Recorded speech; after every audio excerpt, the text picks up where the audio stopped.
बच्चों, काव्य खंड का यह दूसरा पाठ है। वर्ग दशम से संबंधित है, दूसरा पाठ है। इसमें महाकवि तुलसीदास रचित रामचरितमानस के एक छोटे से अंश राम लक्ष्मण परशुराम संवाद को इस पाठ में लिया गया है। इसमें तुलसीदास ने उस समय की चर्चा की है जिस समय मर्यादा पुरुषोत्तम महाप्रभु श्री राम ने शिव धनुष का भंजन किया, शिव धनुष को तोड़ा। उसकी आवाज़ चारों ओर ऐसे गूंजी कि परशुराम दौड़ते हुए सभा में उपस्थित हो गए। यहाँ आकर उन्होंने सभा बीच डांट लगाई और कहा कि नाथ शंभु धनु भंजनिहारा, इस शंकर चाप धनुष को किसने तोड़ा है? शंकर चाप धनुष को तोड़ने वाला कौन है? महाप्रभु श्री राम ने बड़ी विनम्रता से कहा, हो यही को एक दास तुम्हारा। हे प्रभु, आपका कोई दास ही होगा जो इस शंकर चाप धनुष को तोड़ा होगा।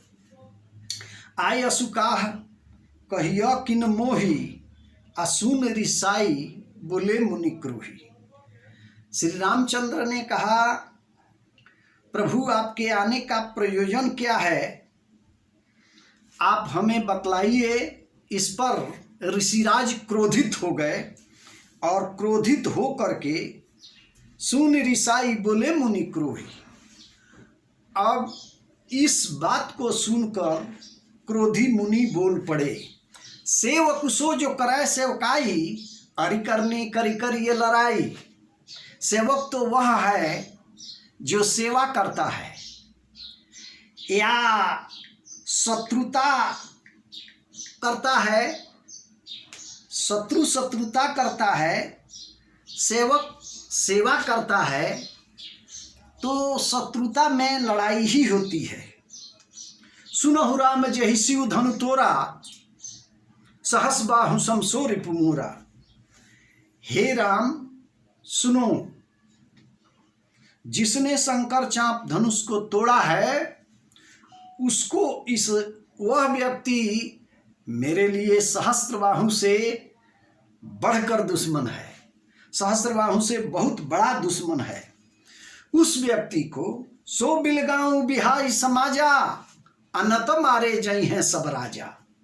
उस व्यक्ति को इस सभा से बाहर निकाल दो, नहीं तो जितने राजे महाराजे इस सभा में बैठे हुए हैं सब मारे जाएंगे। सुनि मुनि बचन लखन मुस्काने, बोले परशुधर ही अपमाने। शेषावतार महाबली लक्ष्मण मुस्कुराने लगते हैं और परशुराम जी का अपमान करते हुए बोलते हैं कि बहुधनु ही तोरी लरिकाई, आ कबहु न असिर से किन्ह गुसाई। हम लोगों ने बाल्यावस्था में बहुतेरी धनुहियों को तोड़ दिया, लेकिन हे ऋषिराज, आप कभी इतने क्रोधित नहीं हुए। क्या कारण है? यही धनुही पर ममता के ही हेतु, असुन रिसाई कह भृगुकुल केतु। इस धनुष पर आपकी इतनी ममता क्यों है? इस पर आपका अधिक ध्यान क्यों है? यह लक्ष्मण की इस बात को सुनकर मुनिराज क्रोधित होकर बोल पड़े, रे नृबालक काल बस, बोलत तोई न संभार, अधनु ही सम त्रिपुरारी धनु विविध सकल संसार। आए राजा का लड़का, तू काल के वश में होकर बोल रहा है, तुम्हें अपनी बोली संभाल में नहीं आती है क्या?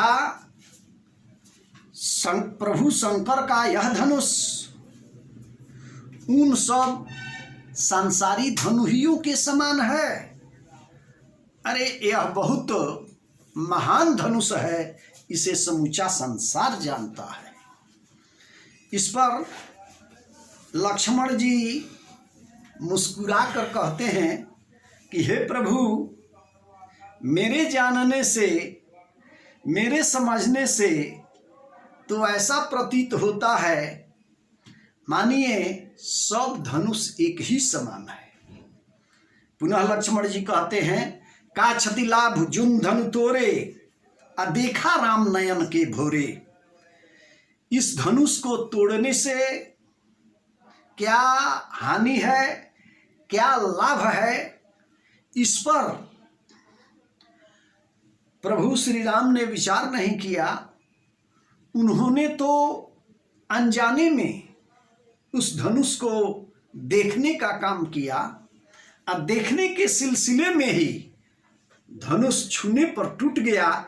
छुअत टूट रघुपत ही न दोषु, अब मुनि बिनु काज करिय कतरोसु। छूते ही धनुष टूट गया। तो इस पर मुनि जी को इतना क्रोध करना नहीं चाहिए। हे मुनि जी, आप क्रोध करते हैं, आपको इतना क्रोध नहीं करना चाहिए। मुनि जी का क्रोध बढ़ जाता है। बोले चिताए परसु की ओरा, रे सठ सुनहु सुभाव न मोरा। मुनि जी अपनी नजर अपने फरसे की धार की ओर ले जाते हैं, मतलब कि इशारा करते हैं कि जरा धार को निहार लो, और उसे देखकर कहते हैं, उसे देखते हुए लक्ष्मण को ललकार कर कहते हैं कि रे मूर्ख, मेरे सुनो, तुम मेरे स्वभाव को जानता नहीं है। बालक बोली बधौ नहीं तो ही, केवल मुनि जड़ जान नहीं मोही।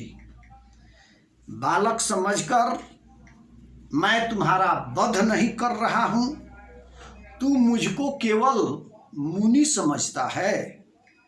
बाल ब्रह्मचारी अति क्रोही, विश्व विदित क्षत्रिय कुलद्रोही। मैं बाल्यावस्था से ब्रह्मचर्य का पालन करने वाला एक क्रोधी मुनि हूँ। संसार जानता है कि क्षत्रिय कुल का महान द्रोही हूँ। भुजबल भूमि भूप बिनु किन्ही, विपुल बार महिदेव न दिन्ही। अनेकों बार मैंने अपने भुजा के बल पर इस धरती को भूपों से, क्षत्रियों से खाली करने का काम किया है। इस पृथ्वी को क्षत्रियों से खाली करने का काम किया है। सहस बाहु भुज छेद निहारा, परस बिलोक महिक मारा। हजारों भुजा वाले सहस बाहु को की भुजाओं को हमने काटा है, भुजाओं का खंडन किया है। ए राजा का लड़का, तुम हमारे फरसे को देखो, इसी फरसे से मैंने सहस्र बाहु की भुजाएं, हजार भुजाएं काटी है। मातु पिते जनि सोच बस, करसी महीप किशोर। गर्भन के अर्भक दलन, परसु मोरे अति मोर। ऐ राजा के लड़के, ऐसा आचरण करके तुम अपने माता पिता को सोच में मत डालो। मेरा यह जो फरसा है, यह फरसा क्षत्रियों का विनाश तो किया ही है, गर्भ में पलने वाले शिशुओं को भी मारा है। यह बहुत कठोर कुठार है, इससे मैंने बड़े बड़े कार्य किए हैं। बिहसी लखन बोले मृदुबानी, अहो मुनीस महाभटमानी। हंस करके लक्ष्मण जी का मीठी बात बोलते हैं और कहते हैं, हे मुनीस, आप तो बहुत बड़े योद्धा हैं, घमंडी योद्धा हैं, मानी योद्धा हैं, आपकी बात ही कुछ और है। पुनि पुनि मोह देखाव कुठारू, आ चहत उड़ावन फूकी पहाड़ू। आप इतने बड़े योद्धा हैं कि मुझको बार बार कुठार दिखा रहे हैं, फारसा दिखा रहे हैं। मुझको ऐसा लगता है कि आप फूंक करके पहाड़ उड़ा देना चाहते हैं। तो फूंक कर पहाड़ उड़ाना उचित नहीं होता, क्योंकि इस सभा में यहाँ कुंभड़ बतिया को नहीं, जो तर्जनी देखी मर जाही। यहाँ कोई कोहड़ा का बतिया नहीं है जो तर्जनी दिखा देने से कुंभला जाएगा, मर जाएगा। देख कुठार सरासर माना, मैं कछु कहा सहित अभिमाना।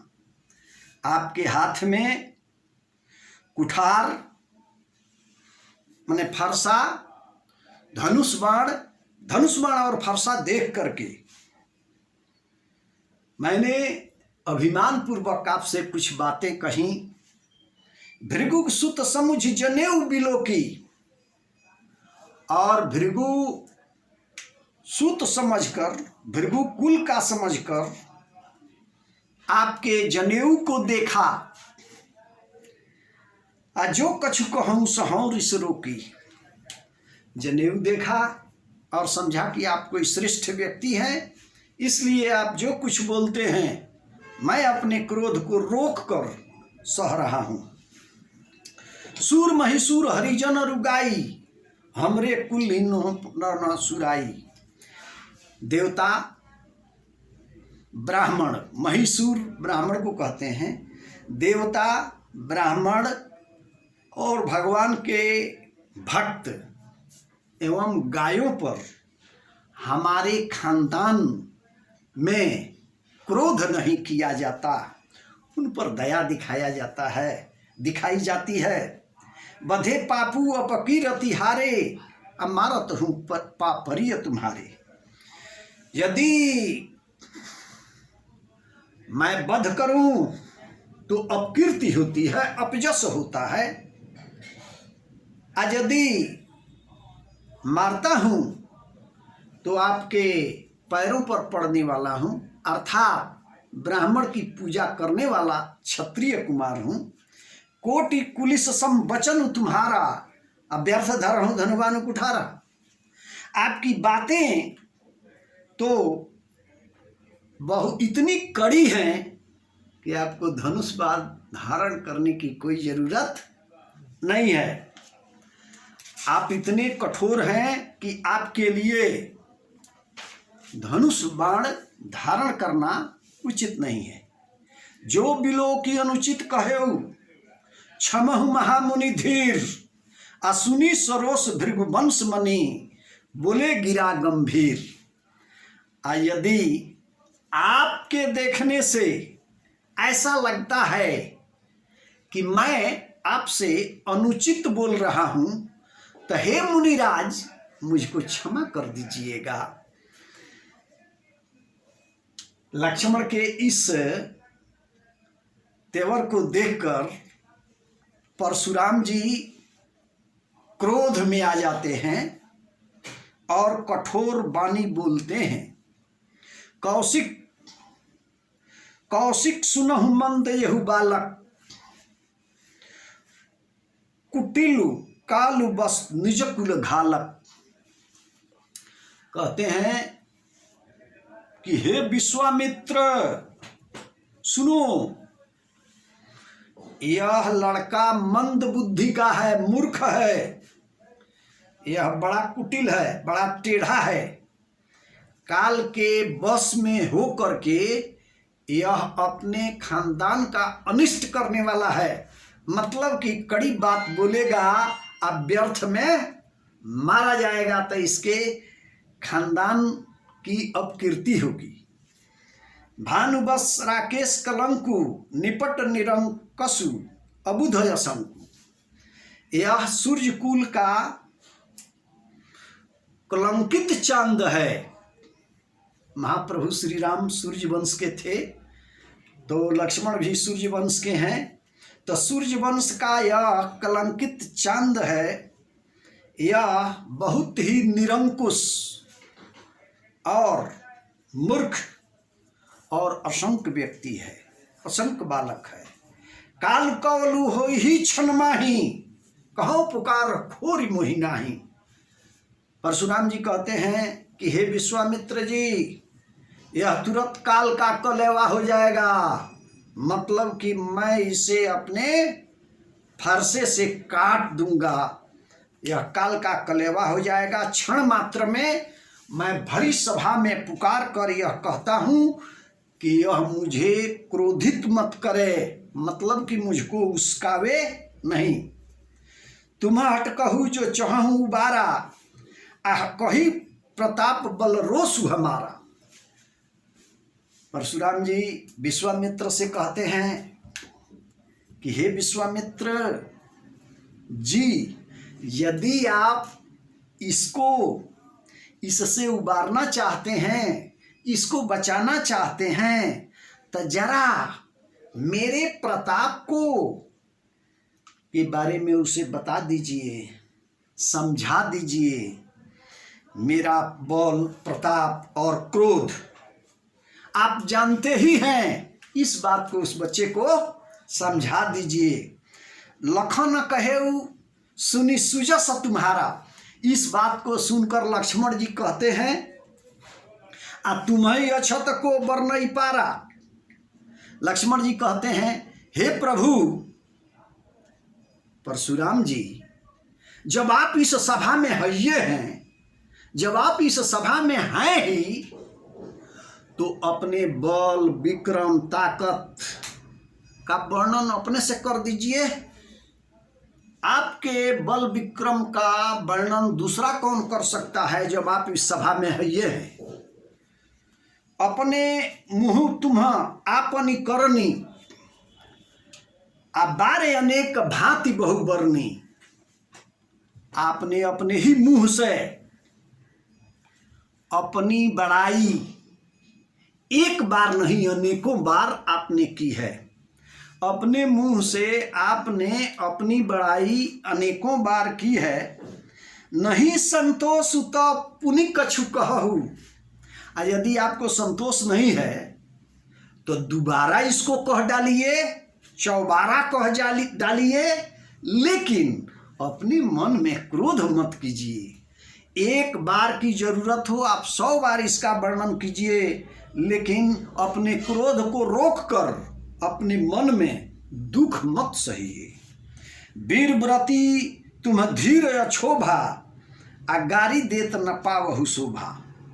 आप वीरव्रती हैं, धीर व्यक्ति हैं, इसलिए आपके मुंह से ऐसे अपशब्द अच्छे नहीं लगते।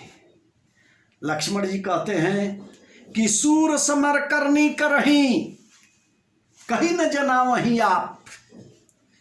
जो वीर होते हैं, जो बहादुर होते हैं, वे लड़ाई के मैदान में अपने कर्तव्य को दिखलाते हैं, कह करके बतलाते नहीं हैं।